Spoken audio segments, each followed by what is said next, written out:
우크라이나군의 끔찍한 전쟁 범죄에 대한 고발이 터져나오고 있습니다. 최근 제기된 러시아의 주장에 따르면 현재 우크라이나군은 자국의 민간인을 희생양으로 바치고 헤르손에 대규모 공세를 계획 중인데요. 우크라이나군이 더티밤을 이용해 헤르손 노바카호바카의 수력발전소 댐을 폭파해서 수공을 가하려 한다는 것입니다. 이 주장이 사실이라면 헤르손에 집결한 4만 명의 러시아군은 물론이고 수십만 명에 달하는 무고한 시민이 피해를 입을 텐데요.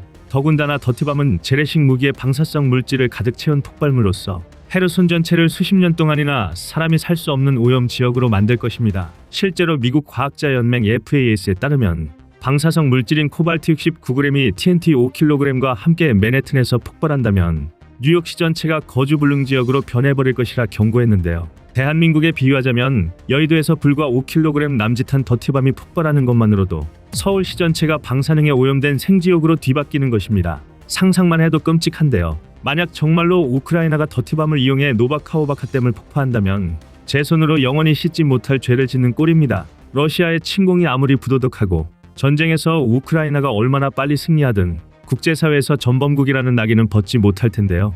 하지만 당연히 그리고 이미 많은 분이 아시다시피 이는 모두 러시아의 헛소리이자 선전선동에 불과합니다. 우크라이나는 이미 한참 전에 러시아가 더티밤 사용설을 제기했을 때부터 이를 부정했고 최근 노바카호바카 댐 폭파설과 연계되어 더티밤 사용론이 불거졌을 때도 젤렌스키 대통령이 직접 나서 해당 내용을 부인했습니다. 애초에 이미 승기를 잡은 데다 국제사회가 자신들의 편인데 자국의 시민과 국토를 희생하면서까지 더티밤을 떨어뜨리거나 댐을 폭파할 정신나간 지도자는 없습니다. 그 정도면 이미 댐이나 더티밤의 문제가 아니라 하루빨리 지도자를 갈아치워야 할 사안입니다. 게다가 오히려 자신들의 주장과 달리 헤르손에서 전쟁 범죄를 일삼고 있는 건 러시아군입니다. 현재 러시아군은 우크라이나군이 더티밤을 이용해 노바카호바카 댐을 폭파하려 한다고 선동하며 헤르손 시민들을 강제 이주시키고 있습니다. 또한 이렇게 이주당한 시민들의 빈집을 약탈하고 있다는 정황도 여러 포착되었는데요. 여기까지만 해도 심각한 전쟁 범죄이지만 사실 이건 러시아가 저지르려는 더 큰 범죄 행위의 사전 준비 단계에 불과합니다.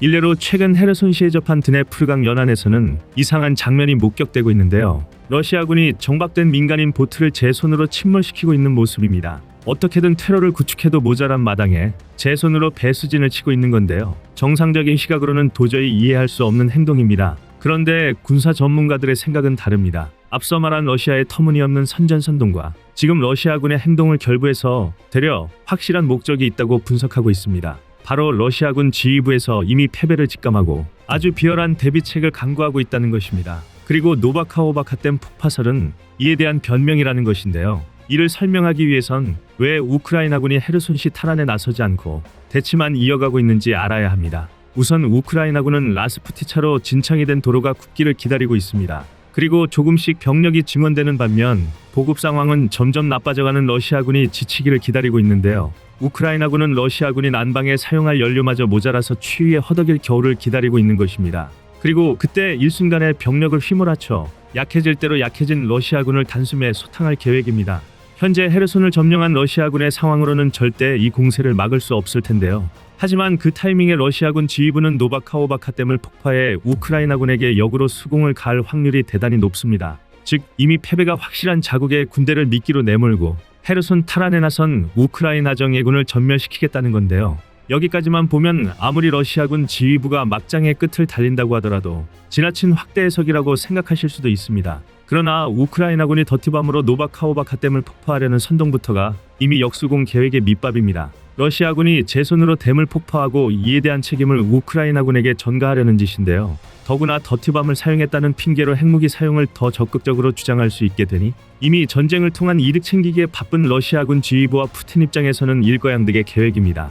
천륜을 저버린 투악질 나올 정도로 잔인하고 비열한 판단인데요. 물론 밑밥 조금 깔아놨다고 이런 말도 안 되는 거짓말을 믿을 만큼 국제사회가 만만하지는 않지만 지금 당장 러시아에 필요한 건 우크라이나의 비나치와 우크라이나 비사타나 같은 허접쓰레기 핑계보다는 조금이라도 더 그럴듯한 대의 명분뿐입니다.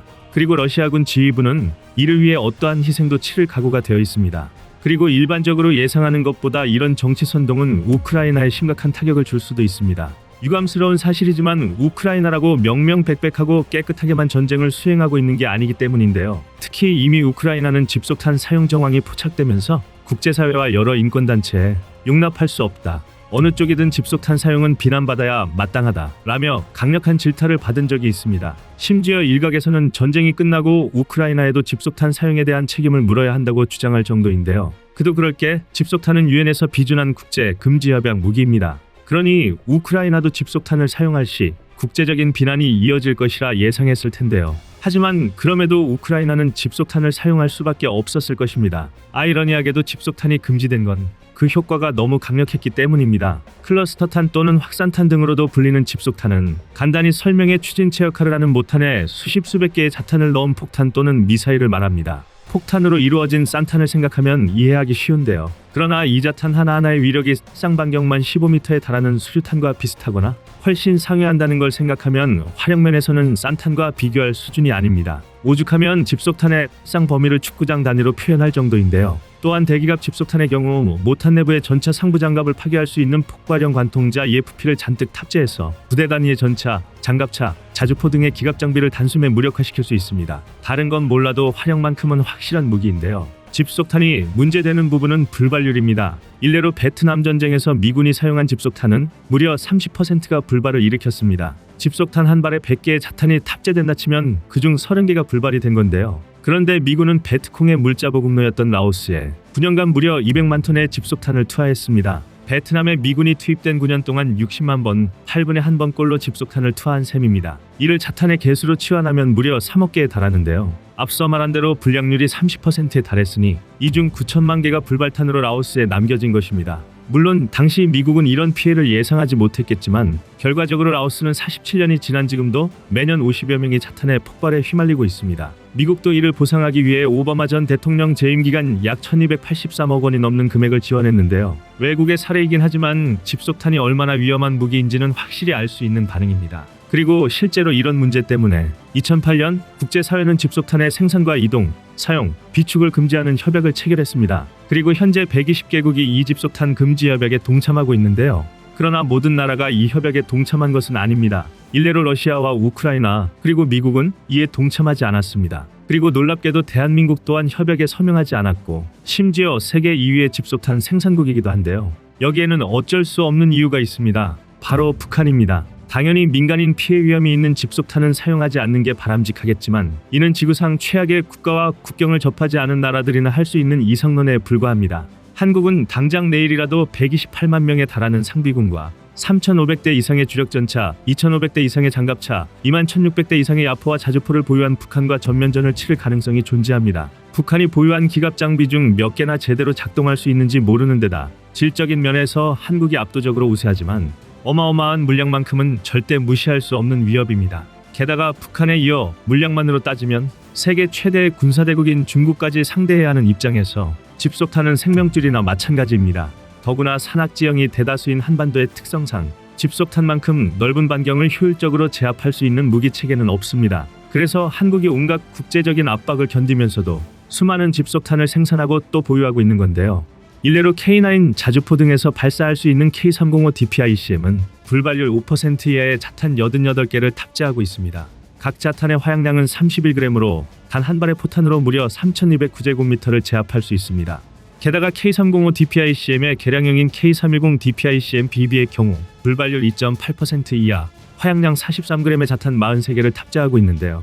이 덕에 제압 범위가 5,100제곱미터에 달합니다. 일반 고폭탄이자 K9의 가장 기본형 포탄인 KM107의 제압 범위가 반경 50m에 불과한 것을 고려하면 K305, K310의 살상 면적이 얼마나 광범위한 것인지 짐작할 수 있습니다. 이러니 한국에서 집속탄을 포기할 수 없는 건데요. 여기서 끝이 아닙니다. 한국은 포탄 이외에도 다양한 종류의 집속탄을 보유하고 있지만 그 중에서도 가장 강력한 건 단연 12105 항공폭탄입니다.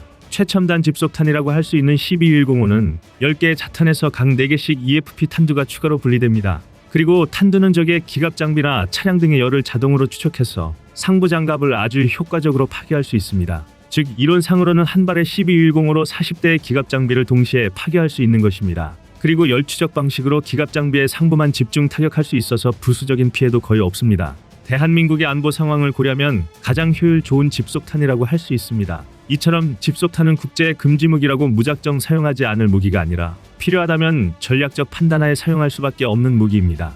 우크라이나가 국제적인 비난을 무릅쓰고 집속탄을 사용한 배경도 어쩔 수 없는 전략적 판단이 뒤따른 것일 텐데요. 실제로 우크라이나군은 내부에서 전쟁 범죄가 일어날 시 아주 엄격한 군법으로 대응하고 있습니다. 대의명분에서 러시아에 밀린다면 언제라도 국제사회의 지원이 끊길 수 있다는 사실을 알고 있는 것입니다. 그리고 대한민국도 유사시 정당한 승리를 인정받기 위해서는 집속탄 사용에 대한 확실한 가이드라인과 전쟁 범죄 방지를 위한 명확한 제도가 필요할 것입니다. 이상 꺼리튜브의 두 번째 미션이었습니다.